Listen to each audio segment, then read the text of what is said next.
Hello అందరికీ welcome to my channel Vatsalya Aditi vlogs. ఈరోజు నేను టిఫిన్ రెసిపీ చూపిస్తున్నాను. ఇది వచ్చేసి బియ్యం పిండి ఉప్మా అండి.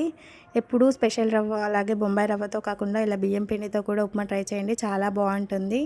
ముందుగా అయితే స్టవ్ ఆన్ చేసేసుకొని ఆయిల్ బాండీ హీట్ అయ్యాక ఆయిల్ వేసేసుకోవాలి. ఆయిల్ వచ్చేసి 3 స్పూన్స్ ఆఫ్ ఆయిల్ వేసాను నేను. ఇంకా కూడా ఆయిల్ పడుతుందండి, దీనికి ఎక్కువగానే పడుతుంది ఆయిల్.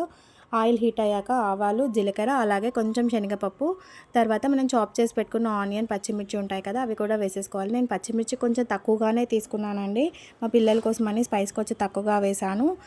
కావాలంటే ఎక్కువగా కూడా తీసుకోవచ్చు, పిల్లలు కూడా ఉన్నారనేసి నేను స్పైస్ తక్కువగా తీసుకున్నాను. పచ్చిమిర్చి ఇంకా అవి కూడా కరివేపాకు కూడా వేసేసి బాగా కలుపుకోవాలి ఒకసారి.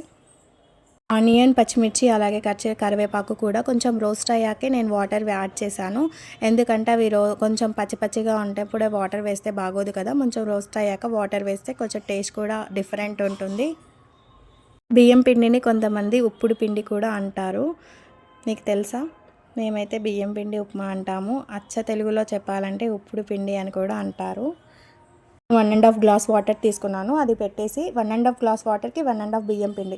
ఎంత క్వాంటిటీ తీసుకుంటే నేను అంతే బియ్యం పిండి వేసానండి. ఇప్పుడు గ్లాస్లో వాటర్ పెట్టేసాను. 1.5 గ్లాస్ వాటర్ తీసేసుకొని ఇక లిడ్ పెట్టేసుకోవడమే. ఈ లిడ్ పెట్టేసుకొని అందులో కూడా కొంచెం సాల్ట్ యాడ్ చేసుకోవాలండి. తగినంత సాల్ట్ వేసేస్తే ఆ వాటర్లోనే బాయిల్ అయిపోతుందండి. నేను సాల్ట్ కూడా ఇప్పుడే యాడ్ చేశాను. ఇక లిడ్ పెట్టేసుకొని అది మసలడానికి వచ్చేసింది. ఈలోపు నేను బియ్యం పిండి తీసి పెట్టుకున్నాను కదా, అది కూడా వేసి అప్పుడే కలపకుండా కాసేపు అయ్యాక దాన్ని ఆయిల్ నేను కొంచెం తక్కువగా వేసాను అనేసి మళ్ళీ వేసాను, మళ్ళీ యాడ్ చేశాను. ఇప్పుడు కొంచెం మెల్లగా కలుపుతూ ఉండాలి. ఉంటలు ఏమీ కట్టదండి, స్పీడ్గా కలిపితేనే కడుతుంది. కాసేపు అలాగే వదిలేస్తే ఆ వాటర్ అనేది పైకి వస్తుంది కదా. ఇప్పుడు తీసుకొని నిదానంగా మొత్తం స్ప్రెడ్ చేసేసుకుంటే పొడి పొడిగా వచ్చేస్తుంది ఉప్మా. ఇంకా కొన్ని వాటర్ తక్కువగా తీసుకుంటే ఇంకా పొడిగా వస్తుంది. నేను 1.5కి 1.5 తీసుకున్నాను కాబట్టి ఈ క్వాంటిటీ వచ్చింది. పిండి వేసాక మనకు ఒక 10-15 మినిట్స్ అన్నా పడుతుందండి, ఎందుకంటే బియ్యం పిండి కూడా ఉడకాలి కదా. అది అటు ఇటు తిప్పుతూ ఉండాలి, అడగంటకుండా తిప్పుతుంటే మనకి లిడ్ పెట్టేసుకున్నా పర్లేదు, అలాగే ఉంచి కలుపుకున్నా పర్లేదు. అటు ఇటు తిప్పుకుంటూ అడగంటకుండా కలుపుకుంటూ ఉండాలి.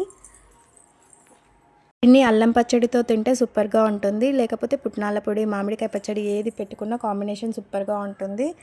ఒకసారి తప్పకుండా ట్రై చేయండి.